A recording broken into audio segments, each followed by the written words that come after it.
The Idries Shah Foundation podcast. Practical psychology for today. Featuring the works of Idries Shah, narrated by David Ault.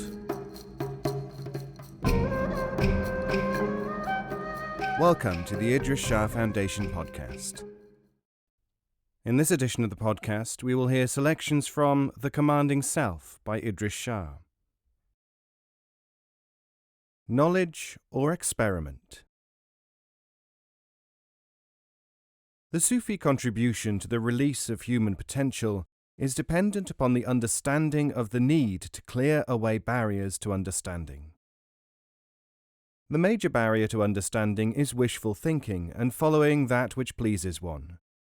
Hence, if a person is desirous of achieving spiritual states, he or she will pursue this end in a manner which corresponds not with the way in which it can be done, but which gives him or her satisfactions.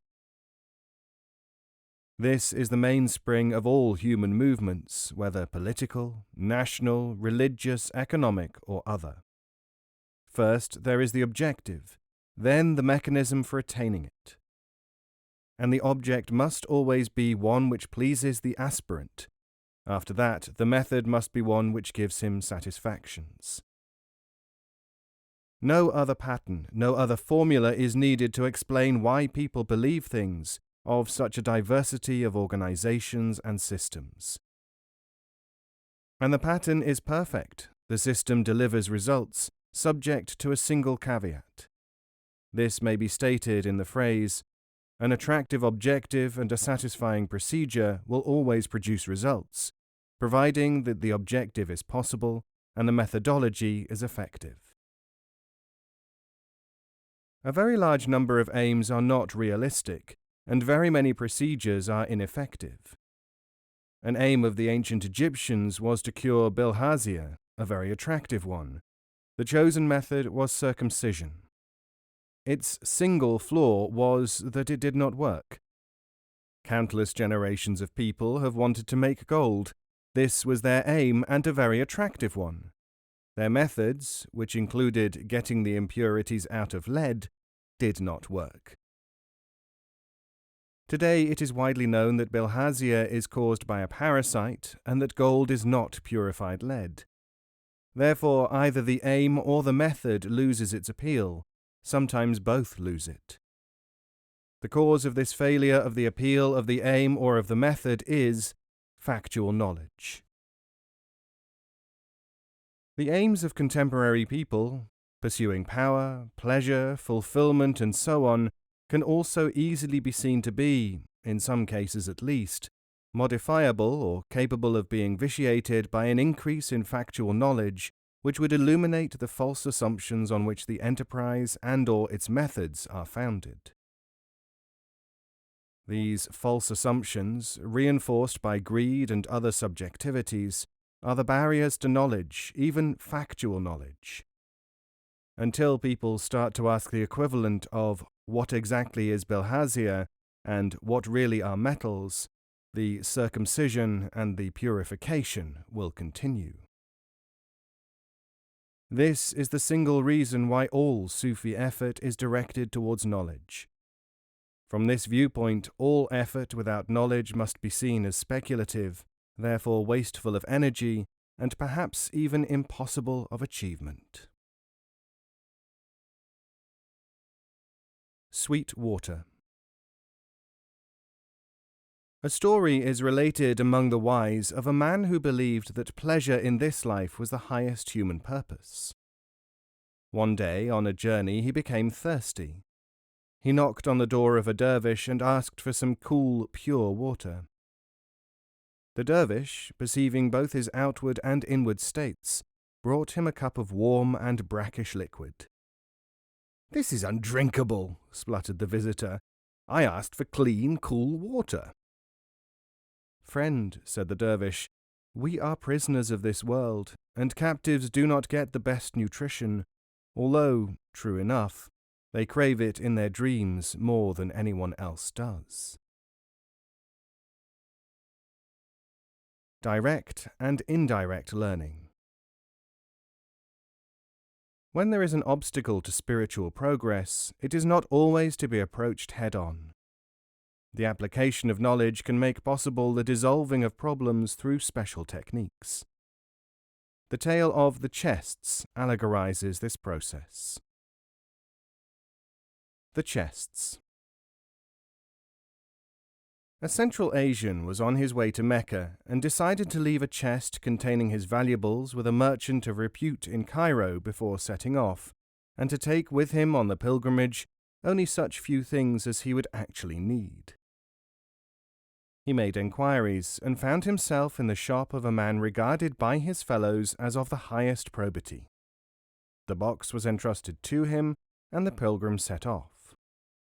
When he returned and claimed his property, the merchant denied ever having been given it, and even said that he had never seen the pilgrim before. Even the neighbors refused to believe that a man with such a reputation as the merchant could possibly be lying. The pilgrim, with very little money left, without friends and in a foreign land, wandered down the road in a state of shock and dismay, unable to decide what he should do next. It was at this point that a certain wise woman, dressed in dervish garb, noticed him and asked him his trouble. When he had explained what had happened, she said, "What would you propose to do about this?" "I can only think that I might resort to force or go to the police," said the pilgrim. "The police will not be able to help you since you can prove no crime," said the woman, "and as for force, that would just get you into jail. If, however," she continued, "you care to repose complete trust in me, I can devise a plan which will secure the return of your property." The pilgrim agreed to do whatever she asked. She helped him to hire, for one day, 10 beautiful and valuable-looking chests, which she filled with earth and stones. Then she asked another friend to accompany the chests on a cart to the merchant's shop. He was a dervish, dressed as a rich man. When the man and the cargo arrived outside the shop, he pretended to be a stranger in the town and asked the merchant if he would agree to look after the 10 chests while he went abroad. "The chests look as if they are full of valuables," thought the merchant, and he agreed to take them in for a small fee and have them looked after. As the boxes were about to be carried into the shop, the pilgrim played his part. He went up to the merchant and the disguised dervish and said, "I have come for my chest of valuables. May I have it now?" Fearing that he would not be trusted by the owner of the exciting chests of valuables, if there was any argument, the merchant handed over the pilgrim's property full of smiles. Then the disguised dervish said, "Thank you for your trouble, but I have changed my mind. I think that I shall take my own chests with me after all." And that was how the pilgrim's difficulty was resolved. He thanked the dervishes for their help, saying, "I cannot imagine how you thought of this ingenious solution." Starting to learn. Question: when can I start to learn? Answer: you have started already. You are learning all the time. A great deal of what you are learning is imperceptible to you. A great deal of what you know is not suitable knowledge for what we are engaged upon. When we talk about learning how to learn, we also require a sense of discrimination as to which part of what you learn are of developmental value. This, again, also means when, how, and where you use learning for deliberate development. Remember the tale of the ignorant fishes who swam to the wise old fish, asking him to describe to them this thing called water that they had just heard about? At your present stage, you have to try to see that a person groping or asking certain questions originating in an unprepared mind is not capable of assimilating an answer except in his own terms of thinking, which may be inadequate for profiting by that answer. Your attitude should not be just vaguely, "How can I start to learn?" but "What am I to do about myself?" Imagine that you have a deep, undirected desire to progress. This, passing into your normal thinking pattern, is considered to be thirsty because it lacks information on how to progress. The mind then processes this assumption again, trying to see how it can formulate the desire. It goes through the mechanism which contains experience and the result of thought, opinions, and other elements. These work upon it. It is bent by this mechanism into a query which may or may not a. Convey what is really originally intended, b. Show whether the mind in which the query originated is at this point capable of handling effectively any response given to it. In asking the question, the mind is assuming several things, such as 1. That the person asking the question is sincere and not just asking for reassurance or passing the time. 2. That the person asked knows what the answer is, or will track back to convince or attempt to convince the questioner that he does know what the answer is. 3. That the question is correctly formulated and does express the real needs of the questioner. 4. That the taking in and handling mechanism of the questioner is capable of understanding the answer and profiting by it. 5. That this is the time and place to ask and or to answer this question, on the assumption that questions can be answered anywhere, and so on. Comprehensive work and the work situation provide the real context and the hope of understanding.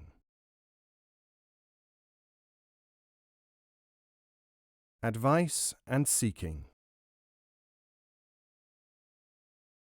Once upon a time there was a poet who went to see a famous Sufi master, and in whose assembly he sat for many months, without anyone taking any notice of him. When he became completely disenchanted with the Sufi, the poet asked permission to leave, as he wanted to go on his way and seek his fate. The Sufi said, "Would you rather I gave you a present of some money for your journey, or would you accept instead 3 pieces of advice?" The poet said that he would rather have the money, since one could buy advice with it, but you cannot eat advice. So he went on his way, and robbers got his money, and he concluded that Sufi life was not for him. He leaves our story here. Now a second man, this time a merchant, went to sit at the feet of the Sufi. He spent years working for him, and was not even allowed to enter into companionship with any of the other disciples. After several years, he decided that he had had enough. He, too, asked permission to go. The Sufi offered him money or advice. The merchant thought, "I can make money being a trader, but advice cannot be had everywhere." So he chose the advice. The Sufi said, "The first piece of advice is never take the new path even though it is attractive." The merchant thought to himself, "There went 1/3 of the money. What kind of advice is that?" But he kept outwardly calm, and the Sufi said, "The second piece of advice is choose the smaller even if it seems the lesser." The merchant thought, 2/3 of my money are gone. That does not sound very coherent advice to me. To the Sufi he said, "Oh, great master, be kind enough to give me 1/3 of the money instead of the last piece of advice, so that I may be able to pay my way for at least a part of my journey." The Sufi laughed and said, "So be it," and gave the merchant 100 pieces of gold. Now the merchant started on his way, and presently found that the road was very rough and the incline steep. Eventually he came to a place where a new tunnel had been made through a mountain. As he was about to enter it, for it seemed an easier way, the words of the Sufi suddenly came into his head. Never take the new path, even though it is attractive. So he turned away from the tunnel and clambered over the mountain. When he got to the other end, he heard from other travellers that the tunnel had collapsed at the time when he would have been in the middle of it. He continued on his way until he came to a town. Here he found a man selling large hens for a small amount, and another man offering small hens for much more. He thought he would invest in fowls, and was about to buy the larger ones. Suddenly the master's words came into his head. Choose the smaller even if it seems the lesser. He bought the smaller hens and started a farm. Soon afterwards he found that the small hens were great layers, but that the large ones, which the first man had offered him, did not lay at all.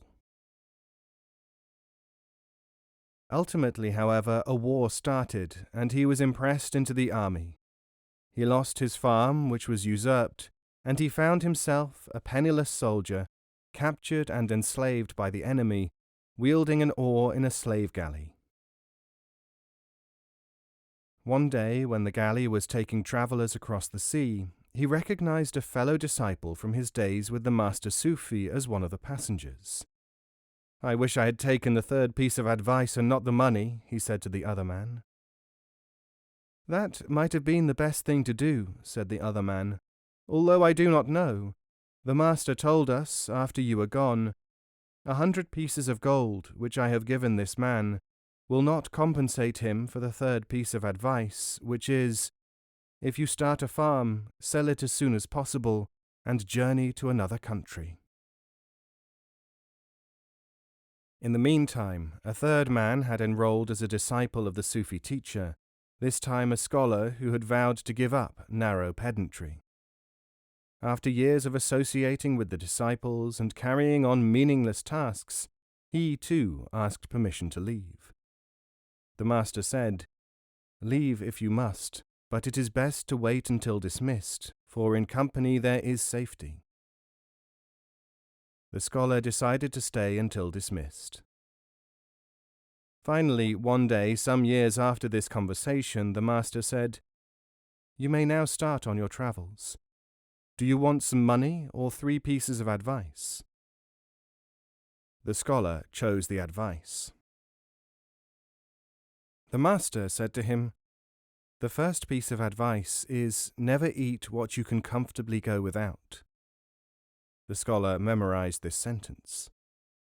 The master continued, "The second piece of advice is always refuse to take shortcuts." The scholar nodded. The master then said, "The third piece of advice is if something is offered you, you need seek no further." The scholar assured the master that he had understood. "We shall see," replied the Sufi. Presently the scholar had prepared himself for the road, and he went to say farewell to the master. The Sufi offered him a meal at his table. "I can comfortably go without, and I remember your first piece of advice," said the scholar. "Very well," said the teacher, smiling. "But if you are in such a hurry to get away, you can join a caravan which is leaving the crossroads soon, but you will have to run." "Master," said the scholar, "I cannot forget your instructions, always refuse to take shortcuts." "In that case," said the master, "I am able to offer you enlightenment, for you are ready for it." "Thank you," said the scholar. "As your third piece of advice has it, if something is offered you, you need seek no further."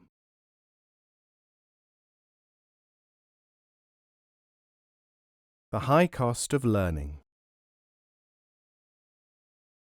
Question: what does it cost to learn?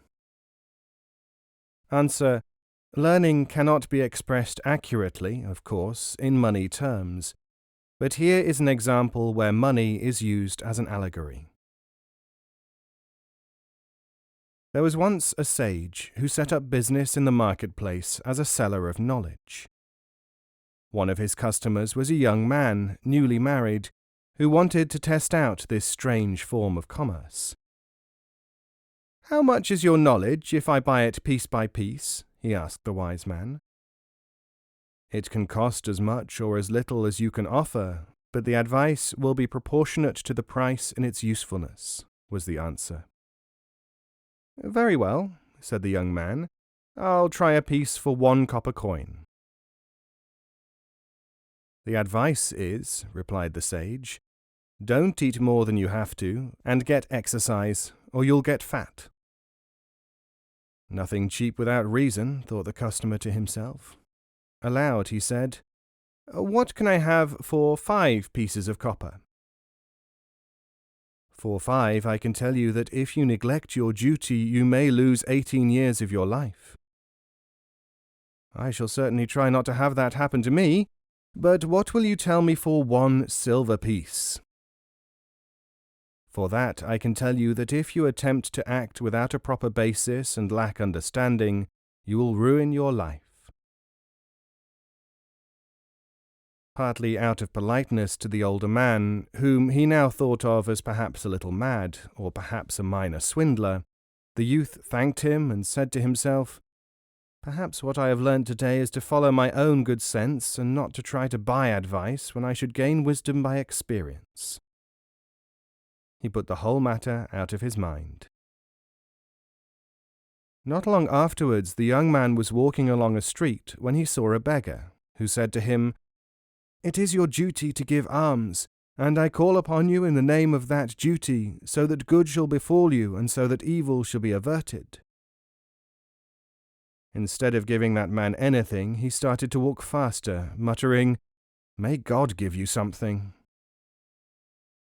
It so happened that his increasing his speed brought him face to face with a military patrol, whose task it was to capture strong young men for the army, for the king of his country was waging a war. He was seized and spent the next 18 years in fighting and captivity. This gave him a great deal of time to think, and the words about the 18 years which would be taken from his life if he failed in his duty now bore strongly upon his mind. Finally he was ransomed, and he found himself back in his native town, looking for the house where he had left his wife such a very long time before. No sooner had he approached the building than he saw a woman, whom he recognized as his wife, going in through the front door with a young man, holding him by the hand. The blood rushed to his head, and he put his hand to his sword, thinking, I might as well die for murder, but I cannot stand the sight of this infidelity. Then he remembered the words of the sage, If you attempt to act without a proper basis and lack understanding, you will ruin your life. At that moment he could not see that there was any lack of understanding, or that there was no proper basis for killing the miscreants. But somehow he restrained himself, just in case there was some better course of action. All that day he walked about, tortured by the thought that his wife had played him false, or, at the least, had given him up for dead and had taken a new husband or a lover. When evening fell, he went back to the house and lurked by the lighted window, almost resolved to commit the double murder. Inside the room he could see the couple sitting together on a sofa. Then he heard the words of his wife. I have been told that another ship has arrived in port from foreign parts. Tomorrow morning you should go, my son, and inquire from the sailors, as we have done for almost 20 years, if there is any news of your father. Thus it was that 5 pieces of copper were shown to be the price of 18 years of suffering, while 1 silver piece was the value of 3 lives, although, without an understanding of how life works, nobody would have suspected it.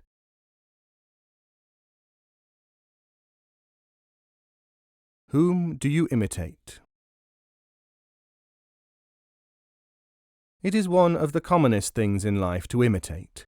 People copy kings or sages, according to whether they are snobs or spiritually minded, as they call it. People applaud or deride the act instead of noticing the common factor, mimicry. Mimicry is trying to look like someone or something else.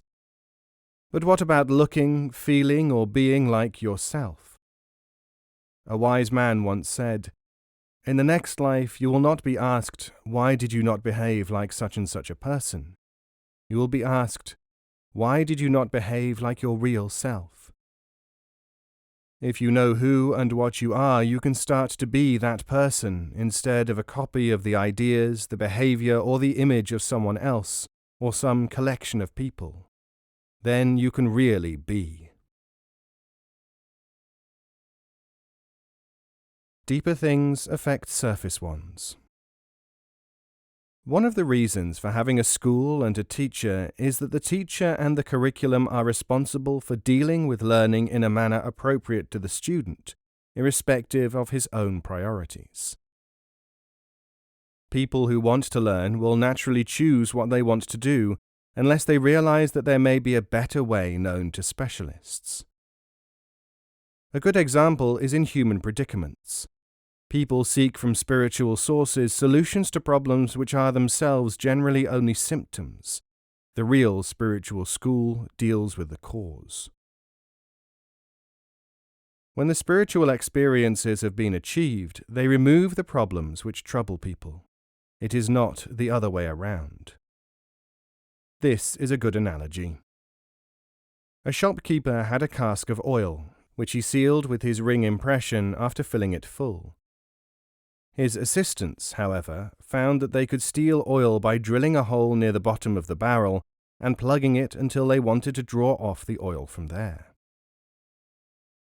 When the shopkeeper opened his cask and found that, although the top was secure, the level had gone down, he was baffled. He asked a wiser man, who was a customer at his shop, what this might mean. The wise man said, "Some has been drawn off from the bottom. Why don't you look there for the source of your problem?" "Fool," shouted the shopkeeper, "I am talking about the oil that is missing from the top."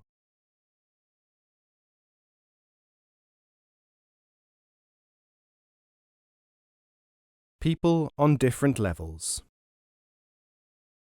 Question. When I attend these meetings, I am grateful for the easy, natural way in which you answer questions and think of the interests of the people asking them. I have also noticed for some time that there must be some of the questioners who are far ahead of me, because they are dealing with matters which had never occurred to me, and your exchanges with them often puzzle me. I am quite sure that they are engaged in an advanced form of work. They have meetings which are not the same as the meetings which I attend. I have been trying to keep silent, and I have also realized that I have been coming here far less often than the others. Is there anything that I can do to prepare myself for the progress which seems evident in others? I am emboldened to ask this because you have said that you will answer absolutely any question, which should be asked without doublethink as to whether it will please you or display ignorance. Answer. A tree, in order to grow properly, needs roots and correct nourishment and climatic conditions. What we are doing here is analogous to that, inasmuch as we need a certain climate for growth. Some people have perceived that climate, others not yet, others to a small degree. It is my function to enable you to make progress without ruining its movement through your own impatience.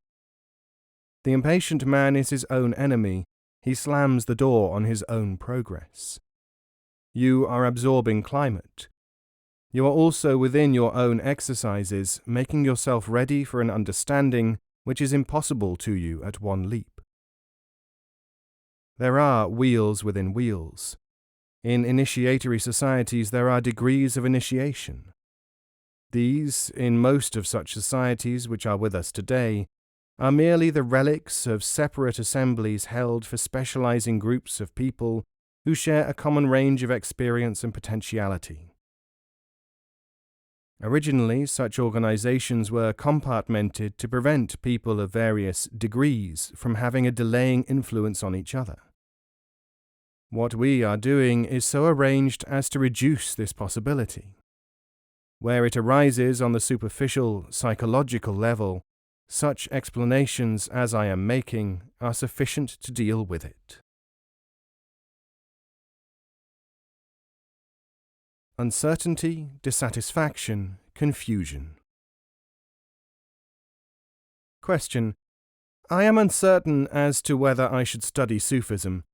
I have often been confused by psychological and spiritual studies. I find that confusion makes it difficult for me to approach these subjects, and once in them, the confusion and dissatisfaction continues or gets worse. What should I do? Answer: I have no doubt at all that what you should do is to learn that information comes before illumination. You certainly do need information. Our information and experience is that people are uncertain, feel dissatisfaction and suffer from confusion when, and only when, they really do not want to learn. The part of them which is resisting the learning provides the confusion, and so on. The secondary self, which is what people interpose between themselves and knowledge, the bundle of subjective and conditioned responses, resists truth. This is similar to the reaction of, say, addicts or obsessionals when they feel that they want to do something but cannot. So in answer to "what should I do?", you get used to this idea. It is not the materials, the school, the individuals, or anything else which are confusing, making dissatisfied, or causing uncertainty, but the clash between the materials and so on, and the personality which feels itself threatened. If you can learn this, the difficulties disappear. This is because the secondary personality learns that it is not in danger of being punished or extinguished. The need to oppose which so many people have, but which they always call something else, like a desire to understand or difficulty in understanding, has to be put in its place. Nobody can do this for you. There are some things, after all, which you must do for yourself. But your question is rightly put when you couch it in terms of "what should I do?" Remember, if you yourself do not cause difficulties, difficulties will not be caused for you. Of course, if you decide that you cannot avoid these reactions you talk about, then there is nothing you can do until you have tackled this problem. That is the price of admission, as it were. Time and occasion. Question: when we are not carrying out real work, what are we doing? Can we be said to be preparing ourselves for work? Answer: that depends upon whom we are talking about. I will answer you in terms of a group carrying on real work. This means a group which fulfills these requirements. 1. A need for the work, calling forth someone charged with it in a given place and in a certain human community. 2. Capacity or preparation of the individual to carry out work. 3. A group of such people. When these conditions obtain, the activities, both individual and communal, carried out by these people are work activities, when designed as such. These activities may be partial, may be preparing for something, but they are not preparing for work. They actually are work. Only a group of people who are not charged with a work mission could be said to be preparing themselves for work. And even then, they would be hoping that they were preparing themselves for work because they have no guarantee that their work will be accepted. When I say accepted, I mean here that the positive gain, the substantial or baraka aspect of what they are doing, in more than one depth, can be made available to them. They can get paid for it, only if they are fortunate enough to get into a work situation. Only, that is, if they become involved, at some time, even after they have accumulated potential capacity, in a school of work.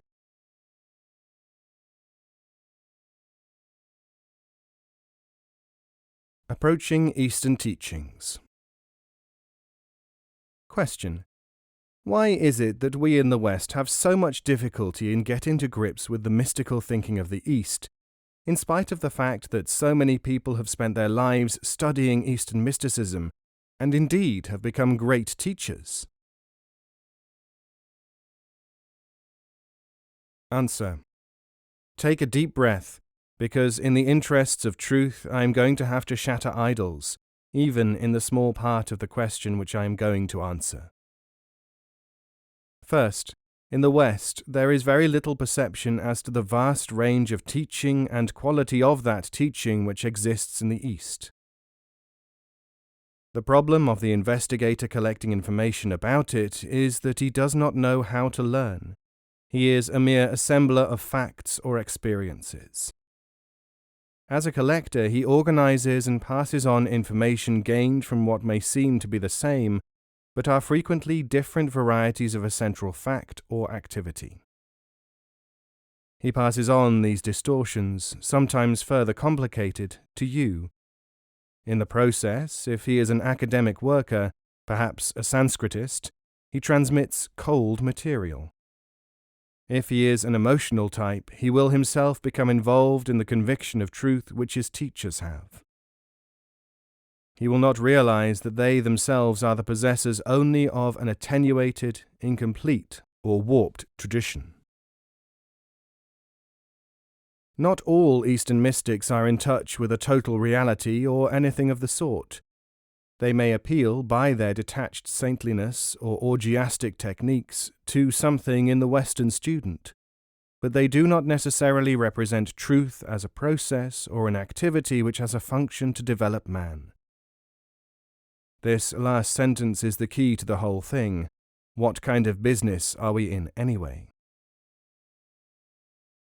The written and other material available in the West, and often in the East in unregenerate circles, is supplied and puzzled over, or accepted and made a basis of a search for truth in an experimental spirit which applies well enough to certain matters, but does not apply in this field. There is often no significant relationship between the material, the teacher, and the taught. Thus we have a whole litter of quasi-mystical effort. C'est magnifique, mais ce n'est pas la guerre. First of all, this must be understood. To wallow in mud is something done by a hippopotamus. A man who has a correct perspective of the use of mud may make bricks out of it. Both are excellent uses of the material. But when a hippo thinks that he is a man... However, this sort of talk is very unfashionable, because for social reasons we are currently at the very root of our behavior here. We must allow the other fellow to believe that he has the equipment to understand. To suggest that he has to learn how to learn is not socially acceptable. At the very least, you are accused, overtly or otherwise, of trying to score a point over someone. Meditation and other topics. Question: why do real Sufis not teach meditation and other spiritual practices as a matter of course? Surely everyone can benefit from them. Answer: for the same reason that good gardeners do not plant productive crops among or on top of weeds. Question: how can a prayer be a barrier to progress, as eminent classical Sufis have said? Answer: in the same way as a plug, even one made of gold, placed in a tap may be a barrier to the flow of water. Both gold and water are essential or valuable. When are they to be used? Question: how can a sensible person allow anyone else, even a Sufi whom he respects, to tell him what is true and what is not? Answer: a really sensible person would not have to be told, so the question would not arise. The Sufi's role is otherwise in any case. He has to help remove the barriers erected in the other person, which have reduced his sensitivity. Question: when can one get spiritual satisfaction from Sufi work? Answer: when one stops expecting emotional stimuli and therefore stops desiring spiritual satisfaction. Question: why is it that I find difficulty in believing some of the things which Sufis say, and also find their writings too often turgid?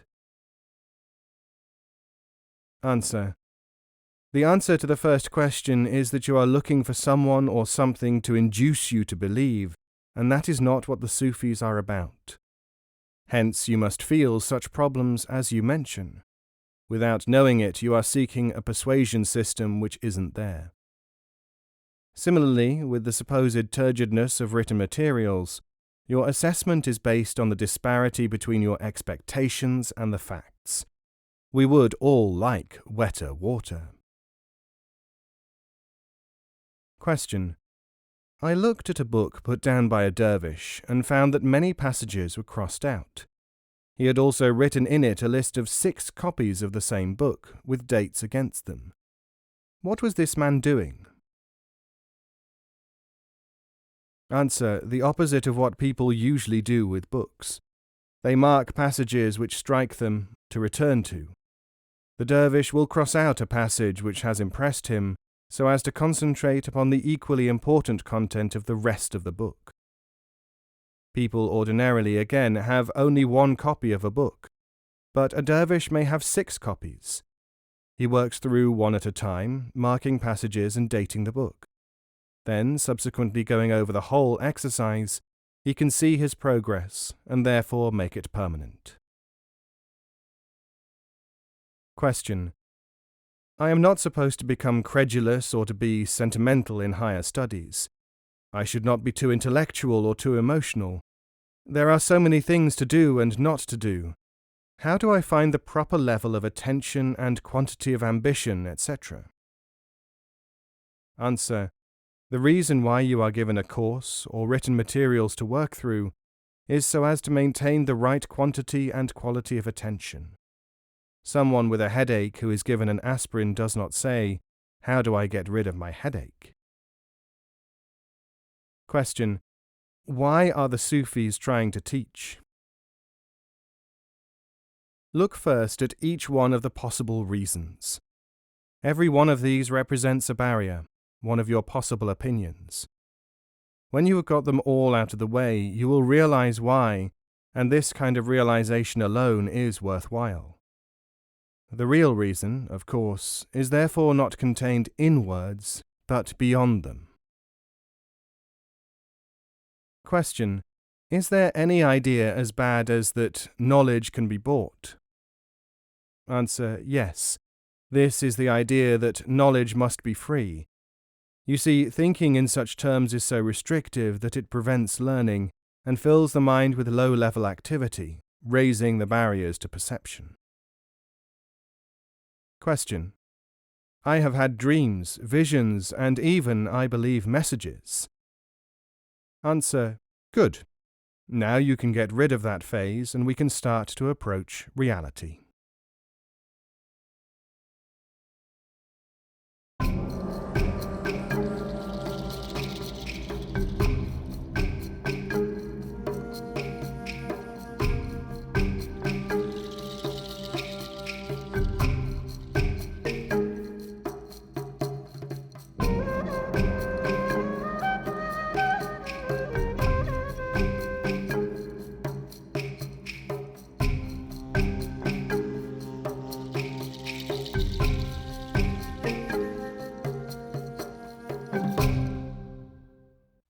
This audio is made available by the Idries Shah Foundation and is copyright 2019. All rights reserved.